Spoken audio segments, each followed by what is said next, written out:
L'énergie motive, le charisme inspire. Hourra, a hurlé Steve Ballmer, l'homme qui a remplacé Bill Gates à titre de PDG de Microsoft, lorsqu'il s'est présenté sur scène au colloque annuel mondial de la société. Ballmer aime Microsoft et il le proclame d'un ton assuré. Il sait aussi comment enthousiasmer une foule.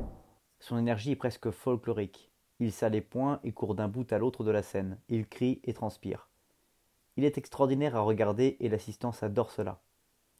Comme le prouve Ballmer, il ne fait aucun doute que l'énergie peut motiver une foule. Mais peut-elle inspirer une population? Que se passe-t-il le jour suivant ou la semaine suivante lorsque l'énergie de Ballmer n'est plus là pour motiver ses employés? L'énergie est-elle suffisante pour qu'une société d'environ 80 000 personnes garde le cap? À l'opposé, Bill Gates est timide, maladroit et inadapté socialement. Il ne correspond pas au stéréotype du leader d'une entreprise multimilliardaire. Il n'est pas le conférencier le plus passionnant. Toutefois, lorsqu'il parle, les gens écoutent en retenant leur souffle. Ils sont suspendus à chacun de ses mots. Lorsqu'il s'exprime, il ne se rallie pas tout le public dans la salle. Il l'inspire. Ceux qui l'entendent s'enivrent de ses paroles et s'en souviennent durant des semaines, des mois, voire des années. Gates n'a pas d'énergie, mais Bill Gates inspire les gens. L'énergie motive, mais le charisme inspire. L'énergie est facile à voir, à mesurer et à copier. Le charisme est difficile à définir, presque impossible à mesurer et trop intangible pour être copié. Tous les grands leaders possèdent du charisme parce qu'ils savent pourquoi ils agissent. Ils croient, de façon indéniable, en une cause ou à un but plus grand qu'eux-mêmes. Ce n'est pas la passion de Bill Gates pour les ordinateurs qui nous inspire, c'est son optimisme indéfectible, démontrant que tous les problèmes, même s'ils sont complexes, peuvent être résolus. Il croit que nous sommes capables de trouver les moyens pour éliminer les obstacles et faire en sorte que toutes les personnes puissent vivre et travailler en réalisant leur plein potentiel. C'est son optimisme qui nous attire. Ayant vécu la révolution informatique, il voyait l'ordinateur comme une parfaite technologie pour nous aider à devenir plus productifs et à réaliser notre plein potentiel. Cette conviction l'a inspiré à nourrir sa vision d'un PC sur chaque pupitre et à la réaliser. Quelle ironie puisque Microsoft n'a jamais fabriqué de PC. Ce n'était pas seulement en raison de ce que les ordinateurs faisaient que Gates voyait l'impact de cette nouvelle technologie, mais pourquoi nous en avions besoin. De nos jours, le travail qui est fait par l'entreprise de la fondation Bill et Melinda Gates n'a rien à voir avec les logiciels.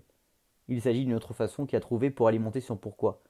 Il cherche des moyens de résoudre des problèmes, il a toujours une conviction indéfectible. Il croit encore qu'en aidant les gens moins privilégiés et en éliminant les obstacles apparemment simples, alors eux aussi auront l'occasion d'être plus productifs et de se dépasser afin de réaliser leur plein potentiel. Pour Gates, tout ce qui a changé est ce qu'il a fait pour donner vie à sa cause. Le charisme n'a rien à voir avec l'énergie, il provient d'un pourquoi clair. Il provient d'une conviction absolue en un idéal plus élevé que soi-même. Par contre, l'énergie nous vient d'une bonne nuit de sommeil ou d'une grande quantité de caféine. L'énergie peut exciter, mais seul le charisme peut inspirer. Le charisme attire la fidélité. L'énergie n'en attire pas. On peut toujours prodiguer de l'énergie au sein d'une entreprise afin de motiver les gens à agir. Les primes, les promotions, d'autres carottes et même quelques bâtons peuvent assurément arriver à faire travailler les gens encore davantage. Mais comme c'est le cas pour toute forme de manipulation, les gains sont à court terme. Au fil du temps, de telles tactiques coûtent plus d'argent et augmentent autant le stress des employés que celui des employeurs. Elles deviennent finalement la seule raison pour laquelle les gens se présentent au travail chaque jour. Ce n'est pas de la fidélité. C'est l'aversion des employés d'une activité commerciale à répétition. La fidélité des employés se manifeste lorsque ceux-ci refusent plus d'argent ou d'avantages pour continuer à travailler pour la même société. La fidélité déjoue les salaires et les avantages sociaux. Et, à moins d'être un astronaute, ce n'est pas non plus le travail que nous faisons qui nous inspire. C'est la cause pour laquelle nous allons travailler. Nous ne voulons pas aller travailler pour bâtir un mur, nous voulons aller travailler pour bâtir une cathédrale.